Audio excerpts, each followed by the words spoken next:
iniciar, quiero que me acompañen a leer ese último párrafo. Abran sus Biblias en 2 Corintios, capítulo 4, versículos 16 al 18. Dice: por tanto, no desfallecemos. Antes bien, aunque nuestro hombre exterior va decayendo, sin embargo, nuestro hombre interior se renueva de día en día. Pues esta aflicción leve y pasajera nos produce un eterno peso de gloria que sobrepasa toda comparación. Al no poner nuestra vista en las cosas que se ven, sino en las que no se ven, porque las cosas que se ven son temporales, pero las que no se ven son eternas. Las cosas que se ven son temporales y las que no se ven son eternas. Y desde aquí Pablo ya nos está invitando a poner nuestra mirada ¿en qué? En lo eterno, en aquello que no tiene un fin, no en aquello que de pronto podemos conseguir en esta tierra que sí, que es para nuestro bienestar, pero que son cosas que se acaban, cosas que son finitas. Y Pablo ya nos está mostrando de lo que va a continuar hablándole a la iglesia en Corinto en el capítulo 5. Antes de que leamos este texto, quiero aclararle algunas de las figuras que usa Pablo, porque si no va a ser un poco confuso. Pablo aquí se refiere al cuerpo como una tienda, al cuerpo como un edificio y como una casa. Entonces, cada vez que nombremos esto, tienda, casa, edificio, está haciendo referencia al cuerpo. Pero también hay otra figura y es el estar desvestido y el estar vestido, y esto era algo que se usaba mucho en la antigüedad, en esa época, simbolizando el estar desvestido como la muerte y el estar vestido como estar vivo. ¿Listo? Simbolizando a lo que es el cuerpo para nosotros. Entonces, teniendo esas figuras en la mente, vamos a leer ahora sí el texto que vamos a estudiar en esta mañana. 2 Corintios 5, versículos 1 al 10. ¿Listo? Vamos a estar mirando estos 10 versículos. Y dice: porque sabemos que si la tienda terrenal, que es nuestra morada, es destruida, tenemos en Dios un edificio, una casa no hecha por manos, eterna en los cielos. Pues en verdad, en esta morada gemimos, anhelando ser vestidos con nuestra habitación celestial. Y una vez vestidos, no seremos hallados desnudos. Porque asimismo, los que estamos en esta tienda gemimos agobiados, pues no queremos ser desvestidos, sino vestidos, para que lo mortal sea absorbido por la vida. Y el que nos preparó para esto mismo es Dios, quien nos dio el Espíritu como garantía. Por tanto, animados siempre y sabiendo que mientras habitamos en el cuerpo, estamos ausentes del Señor, porque por fe andamos, no por vista. Pero cobramos ánimo y preferimos más bien estar ausentes del cuerpo y habitar con el Señor. Por eso, ya sea presentes o ausentes, ambicionamos agradar al Señor, porque todos nosotros debemos comparecer ante el tribunal de Cristo, para que cada uno sea recompensado por sus hechos estando en el cuerpo, de acuerdo con lo que hizo, sea bueno o sea malo. Y Pablo nos está usando unas ciertas figuras para mostrar cómo este cuerpo es algo que tenemos ahorita, que es temporal, que es perecedero, que es algo que se aflige con facilidad. Pero cómo tenemos esa promesa grandísima de ese nuevo cuerpo que vamos a tener para la eternidad. Por eso es que el título de esta predicación es Lo temporal y lo eterno. Lo temporal y lo eterno. Anótese ahí porque uno no sabe que la próxima sea. ¿Cuál es el título de la última predicación? Lo temporal y lo eterno. Ahora, hemos visto, ya que hemos leído la totalidad del texto, que Pablo nombra esa tienda terrenal, esa morada, que es este cuerpo en el que ustedes estamos hoy en día. Mírese así, sus bracitos, sus manitos, ese es su cuerpo, esa es su morada temporal, esa es la que usted tiene. Pero no sé si usted se ha fijado, pero en lo que hemos estudiado de 1 Corintios y 2 Corintios, no es la primera vez que Pablo nos quiere hablar del cuerpo. Ya hay varias veces en las que Pablo ha nombrado el cuerpo. La primera vez fue cuando Pablo estaba tratando un caso que hubo de inmoralidad dentro de la iglesia. Resulta que había un hombre que se estaba acostando con la mujer de su padre. Y Pablo empieza a tratar esto, lo trata con la radicalidad que necesita. Pero al finalizar, y que era uno de los puntos que yo les daba cuando hablábamos de esto, la prédica se llama la inmoralidad sexual en la iglesia, la inmoralidad en la iglesia, perdón. Y era uno de los puntos que yo les decía que seguramente nos iba a ayudar a alejarnos de la inmoralidad, porque es algo que nos cuesta, es algo con lo que luchamos, pero el entender esta verdad que nos revela la palabra nos va a ayudar a hacerle frente a esto. Mire lo que dice 1 Corintios capítulo 6, versículo 13 al 14.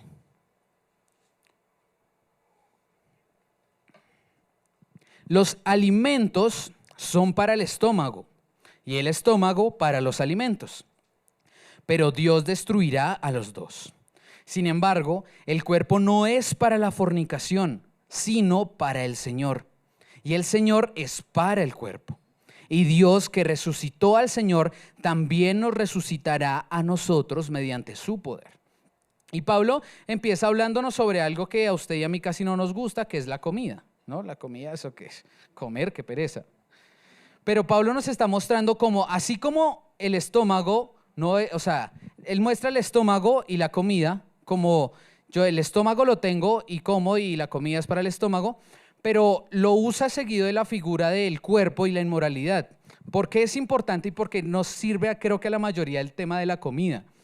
Porque nosotros de pronto tenemos, obviamente, porque estamos vivos, tenemos necesidades en nuestro cuerpo. Una de esas es alimentarnos, ¿no? Y alimentarnos bien. Proteinita, carbohidrato porque el cuerpo necesita, todas estas cosas. Pero, ¿qué va a pasar en su cuerpo si cada vez que su cuerpo demanda comida, usted está obligado a satisfacer esa necesidad? Resulta que usted empieza a crear como una dependencia y una idea errónea de que su cuerpo es para alimentarlo, de que su estómago es para alimentarlo. ¿Y por qué Pablo luego continúa con el cuerpo y la inmoralidad? Ahora, llevándolo al área sexual, que es lo que Pablo está tratando, no quiere decir que ahora cada vez que su cuerpo tenga necesidad sexual, usted tenga que satisfacerlo. Ahora, usted, y eso es una de las grandes bendiciones del matrimonio, ¿no? Que usted está para su esposa y su esposa está para usted, y la Biblia misma nos invita a no negarnos el uno al otro. Pero ahora, ¿qué pasaría de pronto si usted no está en el contexto del matrimonio? ¿O qué pasa si usted tiene estas necesidades y usted está en un viaje de trabajo y usted está acostumbrado a que cada vez que tiene la necesidad, tiene que satisfacer esa necesidad? Resulta que seguramente esto lo llevaría a satisfacer esa necesidad de una manera inadecuada. Y nosotros no podemos ser esclavos de esto. Así como no somos esclavos del estómago del alimento, nuestro cuerpo no debería ser esclavo de esta área de la inmoralidad sexual. Así que Pablo, para de pronto darnos una luz de todo esto y que nosotros podamos verlo de una manera más clara, nos da esta gran verdad, y es que el cuerpo no es para la fornicación, sino para el Señor. Y a mí esto me pareció maravilloso porque no sé por qué, de pronto más adelante lo vamos a ver, pero tendemos a ver el cuerpo como si fuera algo que no le importara a Dios. No, pues a Dios le importa mi espíritu, mi alma, mis pensamientos, pues es importantísimo, ¿no? Pero el cuerpo, ay, pero ¿qué está diciendo este texto? El cuerpo es para el Señor. Dios quiere que nosotros le agrademos y le demos la gloria también a través de nuestro cuerpo. Así que ya empieza a mostrarnos y ya van a ver por qué para Pablo era tan importante hablarle a los corintios sobre el cuerpo y cuál es su papel en todo esto. La segunda vez que Pablo nos habla sobre el cuerpo es cuando está hablando de la resurrección, de cómo Cristo resucitó y cómo así usted y yo también vamos a resucitar un día, y nos da un poco de luz del papel del cuerpo en esto. Primera de Corintios, capítulo 15, versículo 39 al 44. Dice así: no toda carne es la misma, sino que una es la de los hombres, otra la de las bestias, otra la de las aves y otra la de los peces. Hay asimismo cuerpos celestiales y cuerpos terrestres, pero la gloria del celestial es una y la del terrestre es otra. Hay una gloria del sol y otra gloria de la luna y otra gloria de las estrellas, pues una estrella es distinta de otra estrella en gloria. Así es también la resurrección de los muertos. Se siembra un cuerpo corruptible, se resucita un cuerpo incorruptible. Se siembra en deshonra y se resucita en gloria. Se siembra en debilidad y se resucita en poder. Se siembra un cuerpo natural y se resucita un cuerpo espiritual. Si hay un cuerpo natural, hay también un cuerpo espiritual. Y aquí Pablo nos está hablando de una verdad que es muy importante también, y es que usted y yo, cuando seamos glorificados, vamos a tener también un cuerpo. Yo muchas veces, no sé por qué, pero tenía la imagen de que en el cielo todos íbamos a ser espíritus y como Gasper. Pero al parecer no va a ser así, va a ser algo más parecido a la realidad, va a ser algo más parecido al plan inicial de Dios como era el jardín del Edén. Porque si recuerdan, no es que a partir del pecado Dios les haya dicho, así pues ahora van a tener un cuerpo, no. Desde que Él los creó, los hizo con un cuerpo. Y podemos ver que cuando nosotros, cuando el Señor venga, cuando este cuerpo muera, cuando sea resucitado, cuando esté con el Señor, este cuerpo va a ser glorificado. Y ahora sí, como hay un cuerpo natural, un cuerpo terrestre, vamos a tener un cuerpo específico para el cielo, un cuerpo celestial. Y así vamos a hacer en el cielo, vamos a tener un cuerpo celestial. La Biblia no da mucha más luz sobre el tema, no sabemos si vamos a ser así igual de bellos allá en el cielo, no tenemos ni idea si vamos a ser diferentes, eso no se lo puedo decir porque no hay más luz sobre esto, pero sí sabemos que vamos a tener un cuerpo, no sé si vamos a ser idénticos, ni idea, pero sí sabemos y podemos tener certeza de que vamos a tener un cuerpo. Eso sí, un cuerpo totalmente diferente. Porque usted y yo que llevamos unos cuantos añitos viviendo en este cuerpo nos hemos dado cuenta que este cuerpo es corruptible, que este cuerpo es perecedero, que este cuerpo se daña fácilmente. Si yo me tropiezo aquí y caigo mal con el cuello, chao, nos vemos en el cielo. Este cuerpo es súper frágil. Y algo con esto de la fragilidad que a mí me asombró mucho fue lo que pasó en México esta semana. Yo decía, increíble cómo pueden pasar cosas de la nada que uno a veces dice, pero el cuerpo es muy susceptible. No sé si tuvieron la posibilidad de ver la pipeta y la nube y luego cómo esto se incendió y cuerpos quemados, ropa desleída. Para mí fue muy impresionante. Pero eso a mí me hacía pensar en lo delicada y lo débil que es la vida humana, este cuerpo humano. Este cuerpo es algo temporal, este cuerpo es algo en lo que Dios nos dio mientras estamos estos añitos aquí en la tierra, pero vimos a través de este texto que hay un cuerpo mucho mejor, un cuerpo con una gloria diferente y con mucha más gloria, que va a ser el cuerpo que vamos a tener cuando estemos en el reino de los cielos. Ahora, ¿por qué para Pablo era tan importante hablarle a los corintios sobre el cuerpo? O sea, como que ¿para qué? En esta época, recordemos, estamos viendo la carta que Pablo le escribió a la iglesia que él mismo fundó en Corinto. Corinto quedaba en un lugar llamado Acaya. Acaya era un lugar que quedaba en la antigua Grecia. La antigua Grecia es muy reconocida por la filosofía. La antigua Grecia es muy reconocida por la filosofía, así que muy seguramente en este lugar habían una fuerte, ¿cómo se dice eso? Influencia de la filosofía. Aún en la iglesia seguramente había una influencia muy fuerte de la filosofía sobre ellos. Ahora, Pablo era muy insistente porque resulta que en esta época, de hecho en esta época en específico, era muy común algo llamado el dualismo platónico. ¿Qué era el dualismo platónico? Este enseñaba que el alma es buena y que lo material, la materia, es mala. Así que para ellos era muy fácil pensar que lo de adentro, el alma, lo no tangible, era bueno, pero este cuerpo era malo. Entonces, para ellos era muy difícil asumir verdades como esto de la resurrección, porque ellos decían, pero si ya vamos a ser libres de este cuerpo, ¿para qué nos van a dar otro? Si ellos consideran esto material como algo malo. Por eso Pablo es insistente en que esto sea revelado a ellos y a través de eso nosotros tenemos la bendición de que tenemos mucha luz de todo esto que Dios seguramente quería que nosotros conociéramos. Así que por eso Pablo es tan insistente y para ellos era tan difícil el concebir esta idea de que íbamos a ser resucitados, de que este cuerpo era para agradar a Dios. Todo eso para ellos era muy chocante, por lo mismo en lo que ellos habían sido enseñados durante mucho tiempo. Pero yo me ponía a pensar en todo esto y decía, ¿cómo aún de pronto este tipo de corrientes filosóficas han llegado a afectarnos también a nosotros? Nosotros aquí al otro lado del mundo, nosotros aquí después de muchos años podemos tener una conciencia parecida a esto. A mí me pasaba, yo le digo, antes de leer esta carta, yo considero el cuerpo como algo netamente malo. Oye, es que los tres enemigos del creyente, el mundo, el diablo y la carne, uy, es que ese cuerpo, ¿para qué este cuerpo? Uy, es que es berriondo ese cuerpo. Y yo lo veía como algo netamente malo, pero para mí fue muy revelador ver que Dios quería que yo lo agradara con mi cuerpo. Y eso implica un montón de cosas, desde cómo lo cuido hasta cómo lo uso. Pero Dios quiere eso. Dios nos ha mostrado eso y eso de pronto eleva un poco la santidad que Dios espera de usted y de mí. No solamente es en nuestros pensamientos, en nuestra mente, sino aún también Dios quiere que nuestro cuerpo le agrade a Él. Entonces, hemos sido de cierta manera influenciados por todas estas corrientes filosóficas en el cristianismo, porque yo, como le decía, veía el cuerpo como algo malo, pero si fuera algo malo, pues por ejemplo, Jesucristo no hubiera podido entrar en un cuerpo humano, porque si es algo netamente malo, va totalmente opuesto. En sí el cuerpo no es malo. Que este cuerpo es un cuerpo que ha sido corrompido por el pecado es otra cosa. ¿Listo? Pero el cuerpo en sí no es malo. Ahora sí, con todo esto de contexto, vamos a empezar a estudiar el texto de hoy. ¿Listo? Leamos el versículo número 1. Segunda de Corintios, capítulo 5, versículo 1. Porque sabemos que si la tienda terrenal, que es nuestra morada, es destruida, tenemos de Dios un edificio, una casa no hecha por manos, eterna en los cielos. Y Pablo está usando aquí la figura de tienda.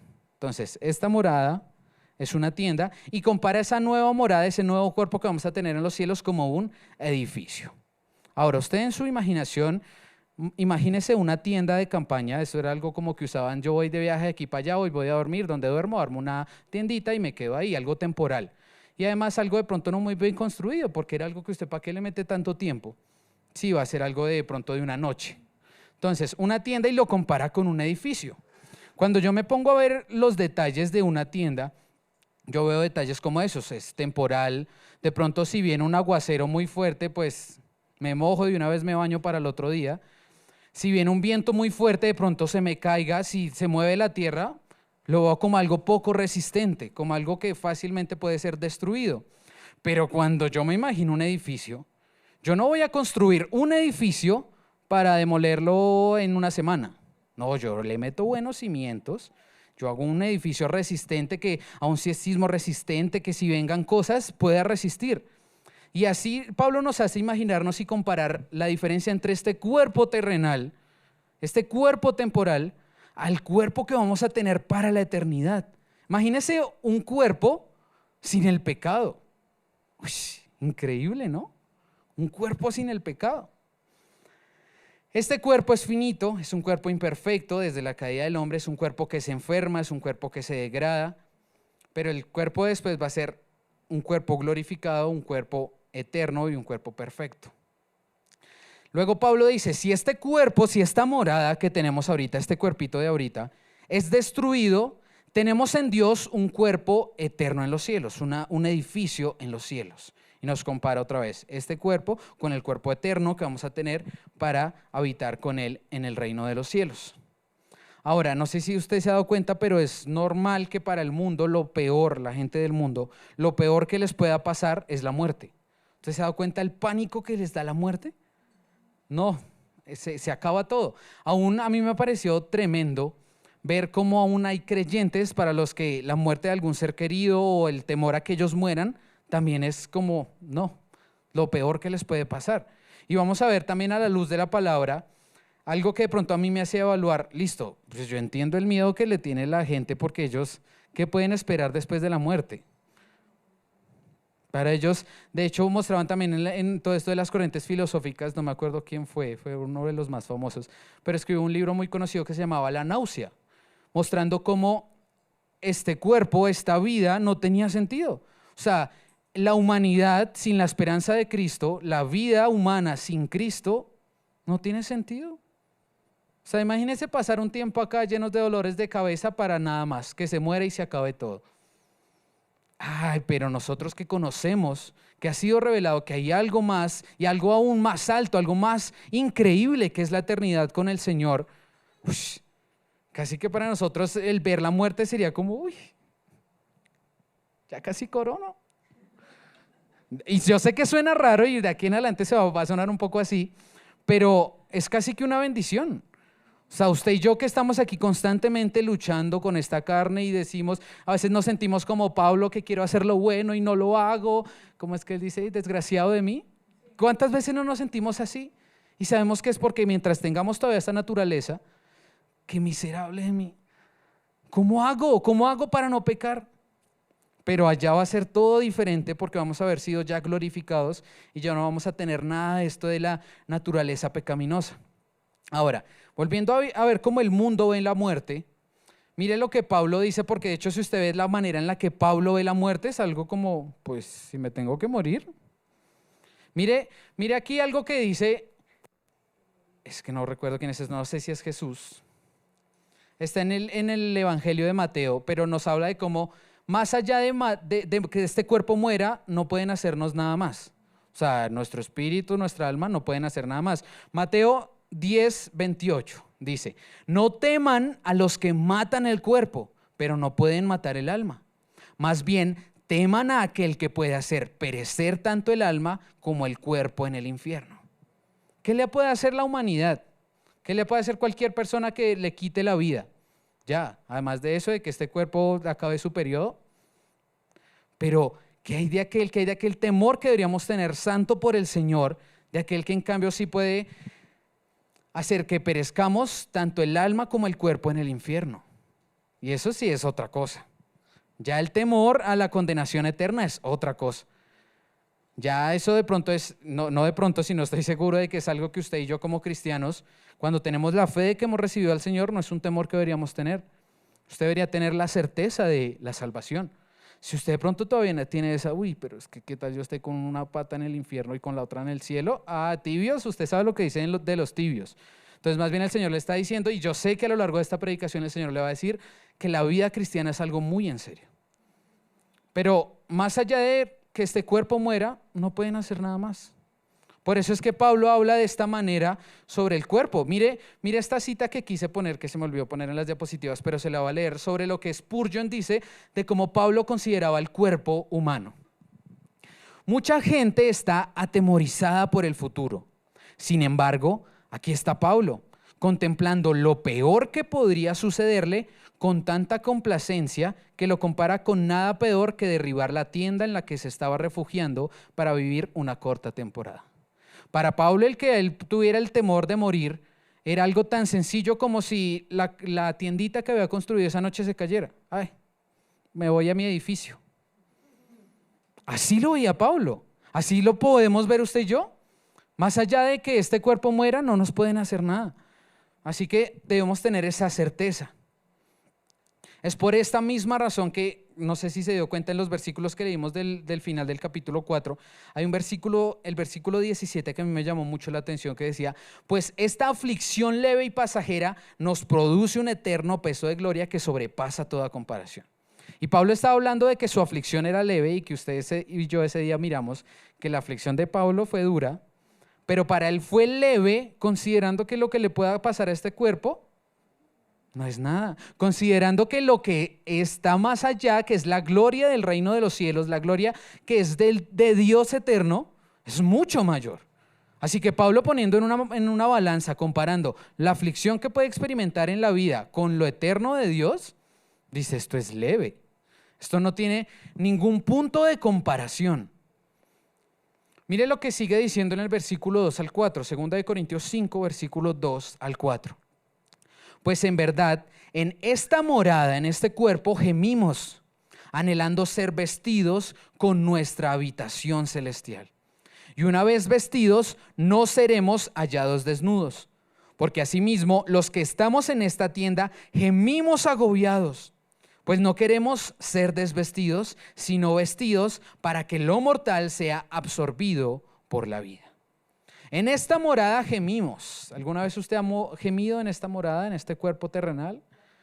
¿Alguna vez ha tenido de pronto alguna enfermedad que lo haya hecho gemir, que lo haya hecho sufrir, que lo haya hecho sentirse como alguna situación, alguna inseguridad? No sé, de pronto alguna cosa usted ha pasado en su vida que haya comparado con gemir. ¿Algún dolor? No, la vida es fácil.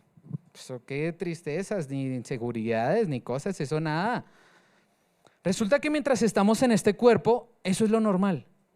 Es un cuerpo, como le dije, finito, es un cuerpo corrompido, es un cuerpo que se puede dañar fácilmente.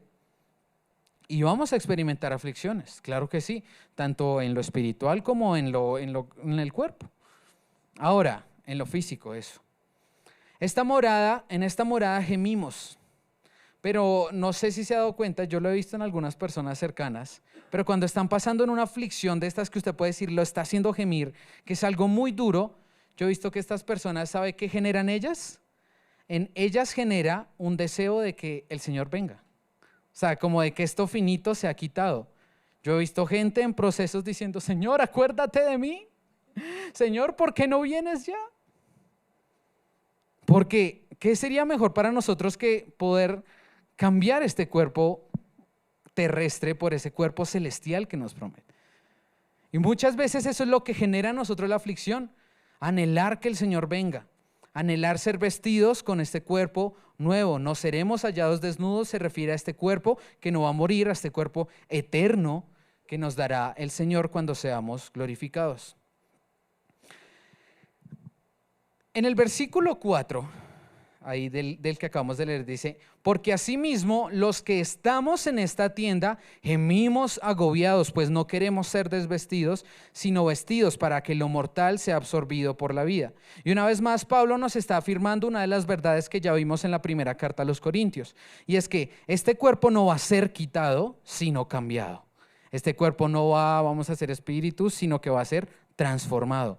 Por eso es que dice que lo mortal va a ser absorbido por la vida. No este cuerpo se ha quitado, sino que va a ser cambiado. Es algo totalmente opuesto a lo que vimos, a las corrientes filosóficas de ese tiempo. Así que con esto Pablo nos deja claro que nuestra esperanza como cristianos, como creyentes, no está en un alma libre de la materia, de lo físico, sino está en la esperanza está en algo, en un cuerpo que va a ser revestido por el Señor, que va a ser libre de todas estas consecuencias del pecado.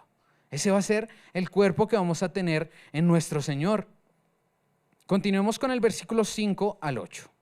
Dice, y el que nos preparó para esto mismo es Dios, quien nos dio el Espíritu como garantía. Por tanto, animados siempre y sabiendo que mientras habitamos en el cuerpo, estamos ausentes del Señor.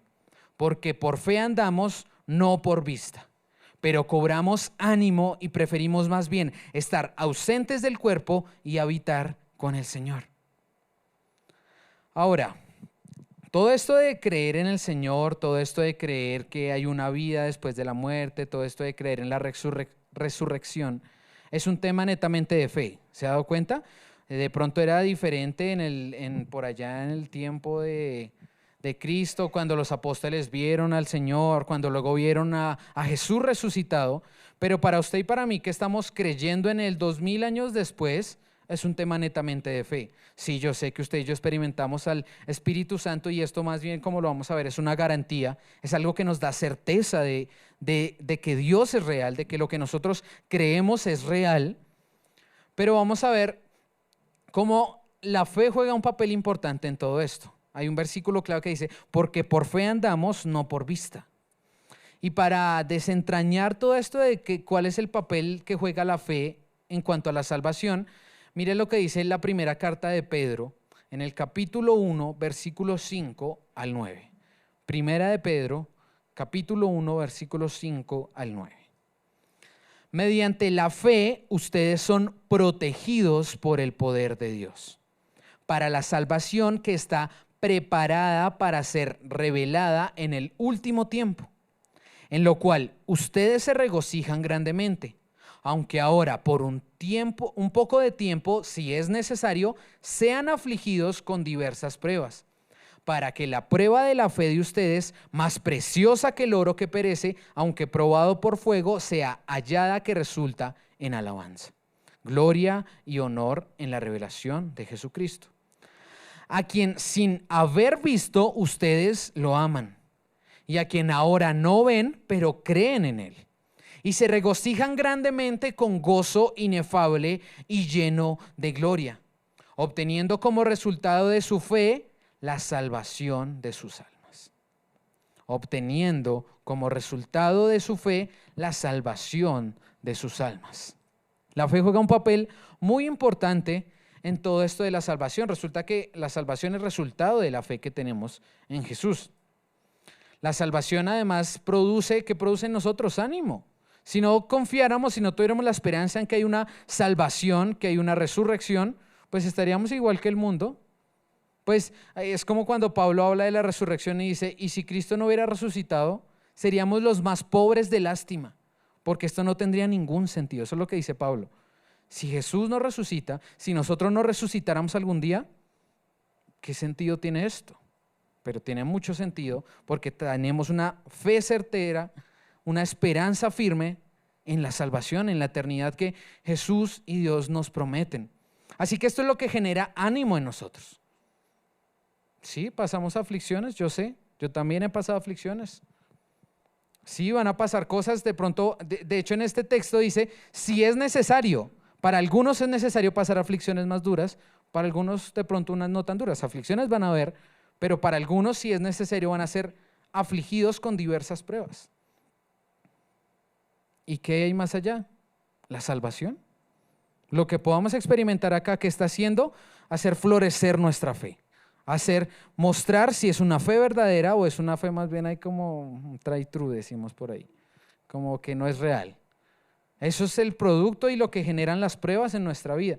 Pero nosotros que tenemos esta fe en la salvación, pues nos genera ánimo, sabemos que estamos esperando algo que va a ser aún mucho mejor, que va a ser algo perfecto, que vamos a poder estar con nuestro Señor cara a cara, algo glorioso, algo sin el pecado, ya desde ese lado es increíble. Ahora, ¿cuál es nuestro papel en la fe? Porque listo, ya vemos que la fe juega un papel importante, pero resulta que aún la fe es algo que el Señor pone en nosotros. Y a mí me parece increíble porque en verdad Dios hace todo. Dios se encarga de absolutamente todo. Nosotros tenemos que confiar, porque de resto Él pone todo. El viernes en el grupo hablábamos de algo parecido a esto y mi esposita decía, nosotros solamente tenemos que dejar que Dios haga lo que Él tiene que hacer. O sea, tenemos que no estorbarle para que Él haga todo, porque Él hace literalmente todo. En el texto que ya leímos, en la de 2 Corintios 5, dice, y el que nos preparó para esto mismo es Dios, quien nos dio el Espíritu de Dios como garantía. O sea, no solamente Dios nos prepara para esto, no solamente Dios planea absolutamente todo, sino que además de eso nos da el Espíritu Santo como garantía. O sea, Dios se encarga de todo, nos escoge, aun cuando éramos terribles, tremendos, nos escoge, pone su mirada en nosotros, entrega a su Hijo para salvarnos, nos lava, nos redime, nos da un propósito, nos da una vida nueva, nos da un nacer nuevo, nos da ahora una salvación nueva, nos da una promesa de una eternidad con Él.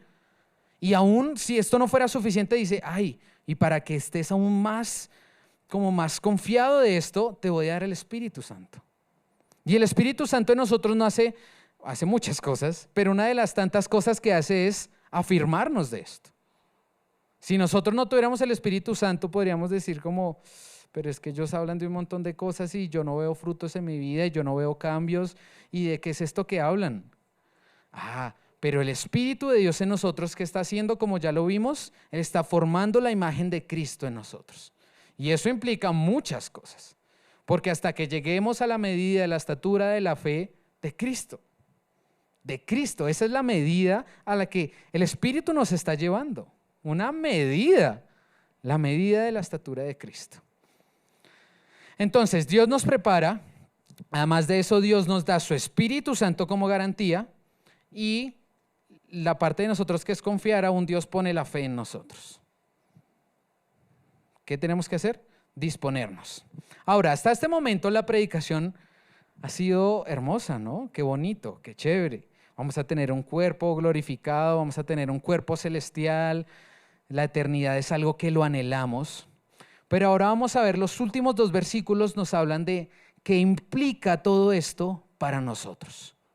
¿Qué implica que tengamos esta esperanza? ¿Qué implica que este cuerpo vaya a ser cambiado? ¿Qué produce?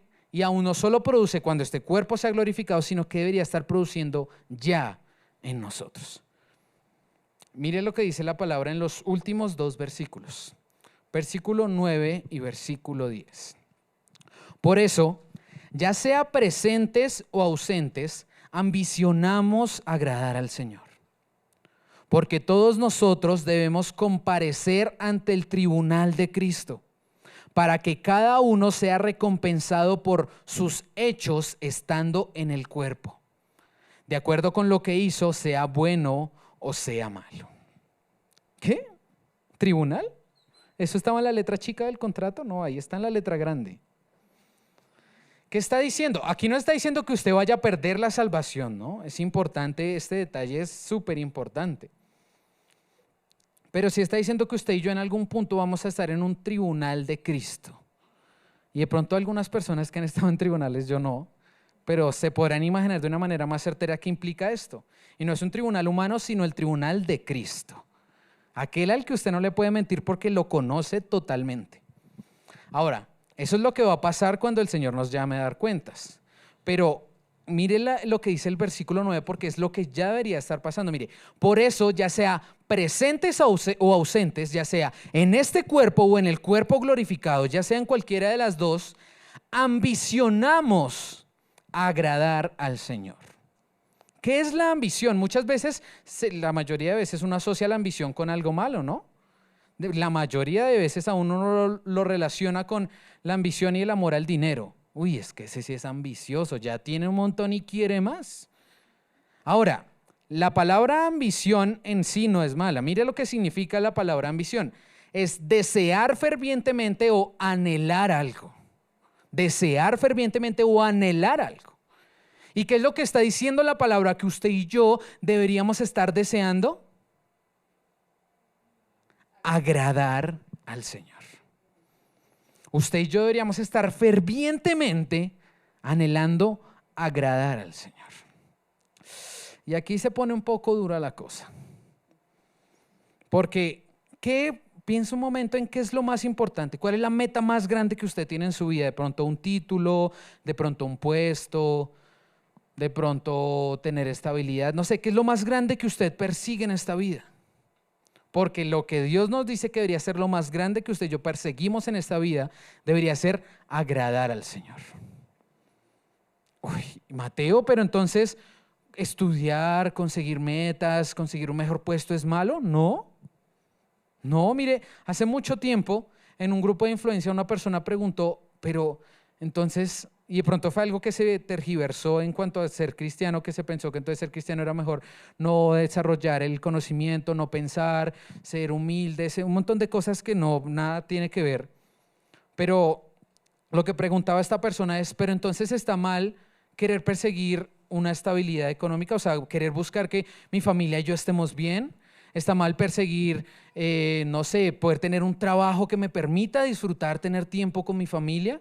¿Está mal perseguir este tipo de cosas? Porque, ¿será que sí? ¿Será que no? Y a lo que llegábamos, ¿será que no? ¿En qué punto sí está mal? Cuando eso se vuelve el propósito de su vida.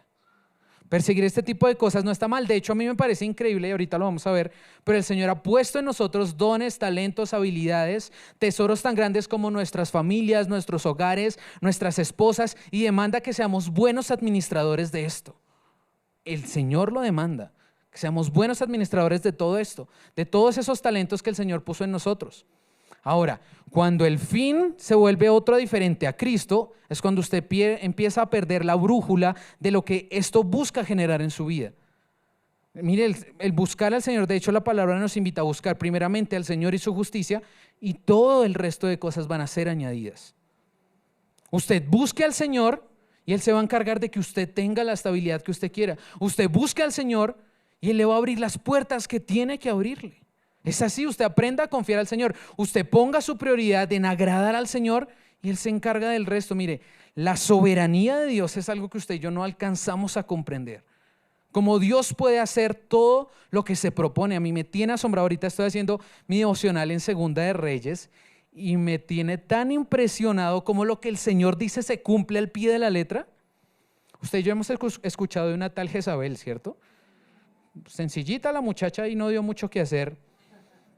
Pero cuando pasa todo esto de Jezabel, el profeta Elías da una palabra sobre ella a causa de todo lo que había hecho contra los profetas del Señor y todas las cosas atroces que hizo. Y es una palabra bastante dura. Pero llegué al capítulo donde esa palabra se cumple. Yo le decía a mi esposa, mi amor, acabo de leer un capítulo que parecía una película, pero recruda. El fin de Jezabel es una de las cosas más atroces que creo que usted y yo podemos ver, pero nos muestra la justicia de Dios. Yo creo que no es nada más que eso, la justicia de Dios. La palabra que Elías manda sobre Jezabel, cosas que de pronto vimos también que mandó sobre otras que alejaron totalmente su corazón del Señor, cosas tan graves como que iban a quedar tirados en el suelo y aún los perros iban a lamer su sangre, que todas sus generaciones iban a ser barridas, destrozadas, no iban a existir más. Y el fin de Jezabel fue terrible. Cae de una altura. Nada más ya sabemos lo que le pasa al cuerpo cuando cae de una altura. Después de eso un caballo la pisotea y queda hecha añicos. Cuando la fueron a enterrar encontraron partes de su cabeza, de sus manos, de sus piernas. Esto fue lo que enterraron. Y al pie de la letra se cumplió la palabra del Señor. Y perdón por usar esta figura tan gráfica, pero así como esto, a lo largo de la palabra hemos visto únicamente cosas que el Señor dice y suceden. Y aún cosas que ya sucedieron, pero también vemos cosas que dice que van a suceder. Cosas duras. Y eso va a pasar. Tenemos la certeza 100%, porque el Señor no ha fallado ni una sola de sus palabras, ni una sola de sus promesas. Ahora, si el Señor dice que deberíamos seguirlo a Él y Él se va a encargar de todo el resto, ¿cuál es nuestro temor? Porque buscamos hacer las cosas, y me incluyo porque somos tercos, porque buscamos hacer las cosas a nuestra manera y no a la manera de Dios. Porque no hacemos las cosas en el orden correcto y buscamos a Dios y Él se va a encargar del resto. No, es que si sigo buscando al Señor, ¿cuándo me voy a casar? No, pues yo voy a buscar, yo voy a hacer por mis propios métodos y consigo la pareja y ahí sí después lo convierto y busco al Señor. No le voy a decir lo que le quería decir, pero no lo haga. De hecho, estamos a punto de llegar a la parte donde Pablo habla del yugo desigual. Ya casi llegamos al yugo desigual. Pero sigamos lo que el Señor dice, confiemos en Él. Ahora, ¿qué es lo que estaba diciendo Pablo que debería ser nuestra mayor meta, nuestra mayor ambición? Agradar a Dios.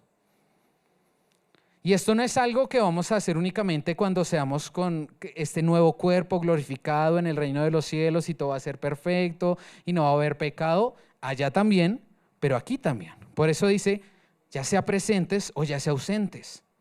Es algo que usted y yo deberíamos desear desde este momento. Ahora, ¿qué podría pasar en nuestra vida si este no es nuestro mayor deseo? Si nuestro meta principal no es agradar a Dios, ¿qué podría pasar en nuestras vidas? Y yo lo quise ver desde dos puntos. O sea, como desde el punto de aquel que está persiguiendo a Dios, queriendo agradar a Dios, pero está ahí como en su lucha de, uy, voy más allá o me quedo aquí en lo que estoy haciendo. O desde aquel que está ahí como... El punto del primero, para que me entienda a qué me refiero, de pronto cuando usted le pone el punto de agradar a Dios con todo, de que sea su meta principal, ya las luchas o los pensamientos que tendrá esta persona va a ser más bien como, ¿será que estoy haciendo lo suficiente para agradar al Señor? Yo sé que el Señor ya ha demandado esto de mí, pero ¿será que el Señor quiere que le rinda también esto? Ya el Señor me ha llamado a hablar con mi testimonio, pero me ha estado incomodando de hablarle a esta persona también. Ya empieza a tener una lucha totalmente diferente, a cosas de que lo llevan a llegar aún más allá en el Señor, a hacer aún más cosas increíbles para el Señor. Me parece increíble la fe de Elías, de Eliseo y todo lo que lograron porque confiaban plenamente en el Señor. Y ahora que el Señor nos llama a nosotros y estamos ahí en esa lucha, eso es lo que puede pasar cuando de pronto no estamos así completamente entregados a agradar al Señor, pero estamos ahí pegaditos. Ahora, ¿qué pasa si no estamos tan cerca al Señor? Y esto es duro y triste porque cuando yo no estoy enfocado en agradar al Señor, es muy fácil que empiece a agradar no al Señor, sino a agradarme a mí. Es muy fácil. Cuando yo no entiendo que mi meta es Cristo, que mi meta es el Señor, es muy fácil que empiece a tomar decisiones que me agradan a mí. Decisiones que creo que son correctas a mi propia manera de vivir. Y esto es un gran peligro. Esto es un grandísimo peligro. Porque aunque no es que vayamos a perder la salvación, porque una vez salvos no podemos perder eso, una vez salvos, ¿no? Hay gente que cree que es salva, hay gente que puede hacer una declaración, pero si no se ve el fruto de la salvación en su vida, si no se ve la transformación del Señor, ¿realmente es salvo? Dejémoslo hasta ahí. Pero si es realmente salvo, no va a perder la salvación por esto. Ahora, entramos en el último versículo y usted y yo ya hicimos un spoiler y vimos que vamos a ser llamados a un tribunal. Si yo no estoy persiguiendo como principal meta el agradar a Dios, sino de pronto el agradarme a mí, el hacer esta cosa, ay, yo sigo yendo a la iglesia, ay, sí, el Señor me dijo que haga esto, pero es que el Señor sí es como exigente. Conozco gente así, yo sé que suena chistoso, pero muchas veces le ponemos como topes al Señor de, ay, yo ya estoy yendo a grupo, ya hasta aquí está bien. ¿Está bien? El Señor quiere que lo conozcamos a Él. Mire, conocer al Señor de lejos no es conocerlo realmente. Conocer al Señor a través de las otras personas no es conocerlo a Él realmente. El Señor quiere que cada uno de nosotros lo conozca de una manera personal. La salvación es individual. Cada uno debería de nosotros anhelar conocerlo realmente. Un día, cuando usted nos presentemos ante el Señor, ante su tribunal, resulta que dice este texto que usted y yo vamos a recibir una recompensa. Lo que pasa es que dice que es una recompensa buena o mala según lo que hayamos hecho. Para dar un poco más de luz a esto del tribunal, mire lo que ya dijo Pablo en 1 Corintios capítulo 4, versículo 3 al 5, cuando está hablando de que solo Dios es juez, es el único y soberano juez. Dice 1 Corintios 4, versículo 3 al 5. En cuanto a mí, es de poca importancia que yo sea juzgado por ustedes o por cualquier tribunal humano. De hecho, ni aun yo me juzgo a mí mismo, porque no estoy consciente de nada en contra mía. Pero no por eso estoy sin culpa, pues el que me juzga es el Señor. Por tanto, no juzguen antes de tiempo, sino esperen hasta que el Señor venga, el cual sacará a luz las cosas ocultas en las tinieblas y también pondrá de manifiesto los designios de los corazones. Entonces, cada uno recibirá de parte de Dios la alabanza que le corresponda. ¿Qué tipo de alabanza va a recibir usted? Va a ser la alabanza que le corresponde, eso sí lo tenemos, pero ¿qué alabanza va a ser? Porque, como le digo, este no es cualquier juzgado, no es ante cualquier persona que estamos, es ante Cristo. Dice aquí que el cual sacará a la luz las cosas ocultas en las tinieblas, las cosas ocultas, y no solo eso, sino también pondrá de manifiesto los designios de los corazones. No solo aquello oculto, sino también cuál es la verdadera razón por la cual usted hace lo que hace, porque el Señor mira el corazón. Veía una predicación del pastor Miguel Núñez sobre esto y él ponía esta figura. Entonces él se ponía como si él estuviera llegando al tribunal de Cristo y es como si él hubiera dado 3,000 predicaciones a lo largo de su vida y 2,000 hubieran sido para edificación, para realmente lo que el Señor quería, pero 1,000 de ellas hubieran sido por vanagloria de él como pastor. Y a mí esto me parecía duro. Ahora, lleve eso a su propia vida, a su propia aplicación. Porque ¿con qué corazón realmente está haciendo las cosas que hace? Porque aún por eso usted va a ser juzgado ante el tribunal de Cristo. Y esto cobra un peso enorme. Porque qué bendición, ¿no? Al inicio empezamos todo maravilloso.